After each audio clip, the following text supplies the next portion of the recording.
So the other thing I want to share with you here is always, I believe, that small is beautiful.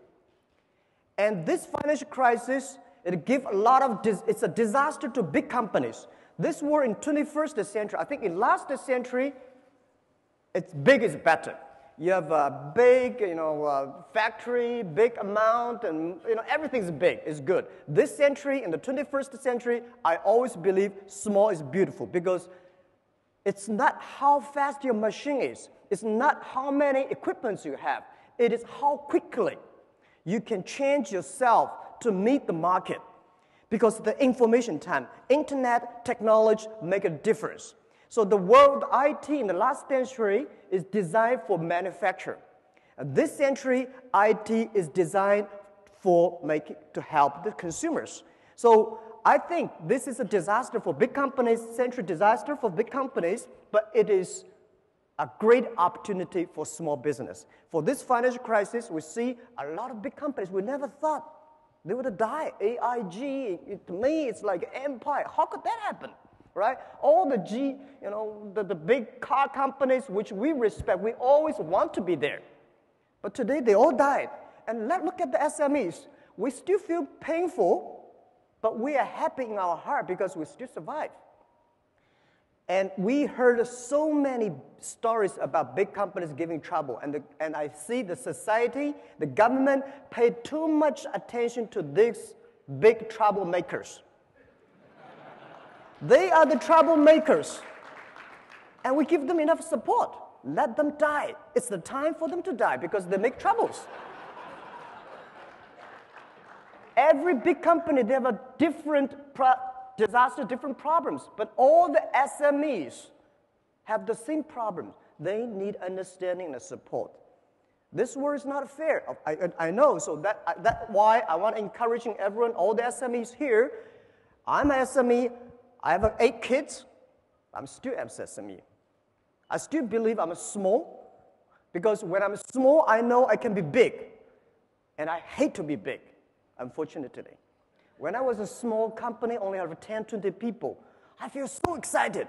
Well, I can call every employee's names, and I know everything I want to change. I can change it within half a minute. Now, oh, terrible. When I was 20 years old, my friend said, your company is not big enough. If you are big, you're like a big boss. You're easy, right? You can control your time. Now my time is not controlled by myself. My time is controlled by all the meetings, the secretaries, and the KPI, shareholders, all the things. It's much tougher than when you are small. So I always believe the first day love is very beautiful. Believe the first day love. Believe when you're small, at least you can have time to go out, to go to cinema with your wife and the kids and enjoy a wonderful view. But when you're big, you always go to board meetings. And also, I want to say that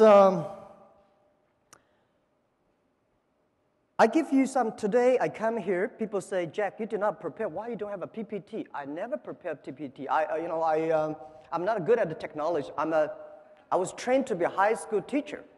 And the only thing I can know about a computer, funny things, I'm running one of the biggest e-commerce companies in China, maybe in the world, but I know nothing about computer. The only thing I can know about computer is send, receive email, and browse. That's it. Because I always say technology is for people not working for technology. But today I come here as an entrepreneur, I'm prepared every day. I'm not prepared for the PPT because every time when I use PPT, something wrong, I cannot use it. So I come here to tell you my own experience. I want to share with you, as an 8 kids father, what I did when I have trouble. When I have trouble, I always remind me 3 things. Focus on your customer, serve your employees, and learn from your competitors. These are the key issues that I learned. Focus on customer. Everybody today talking about shareholder number 1. I hate that. I think it's always customer number 1. It's the customer give you the money. It's the customer give you the innovations.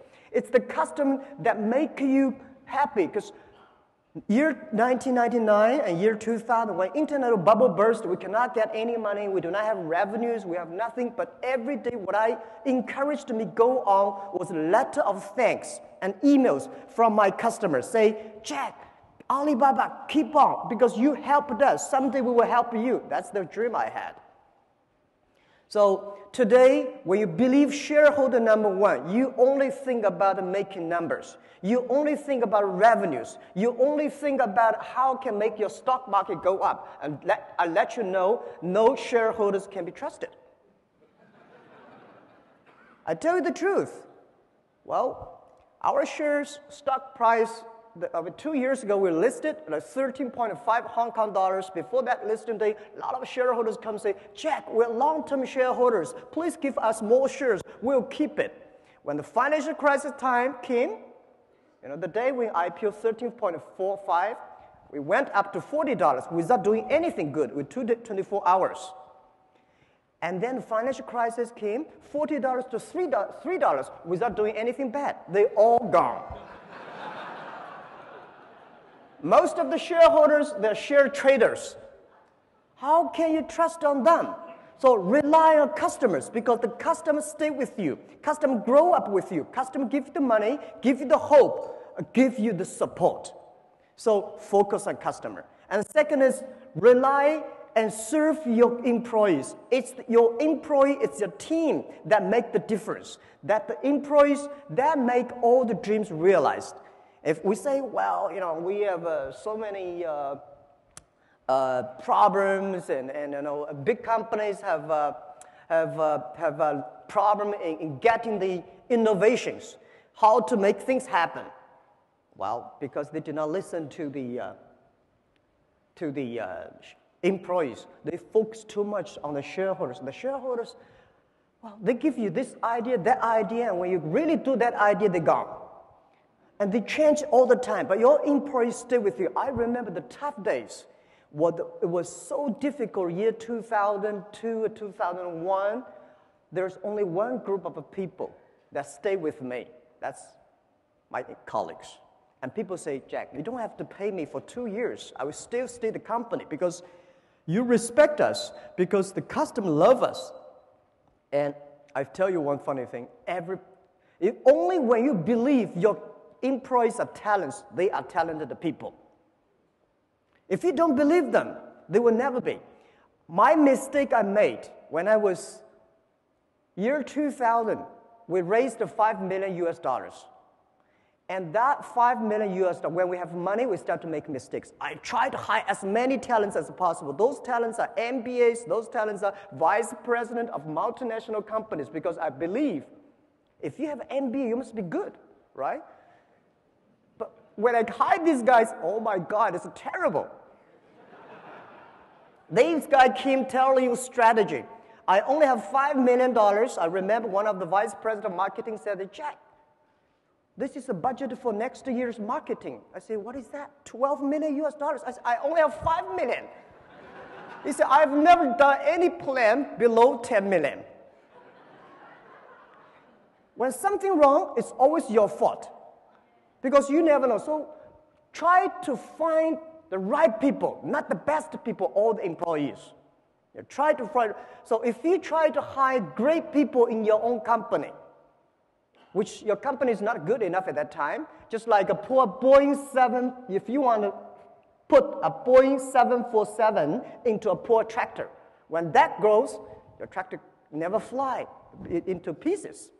So my suggestion is that look at your employees, develop them. Only when they are developed, your company will be developed.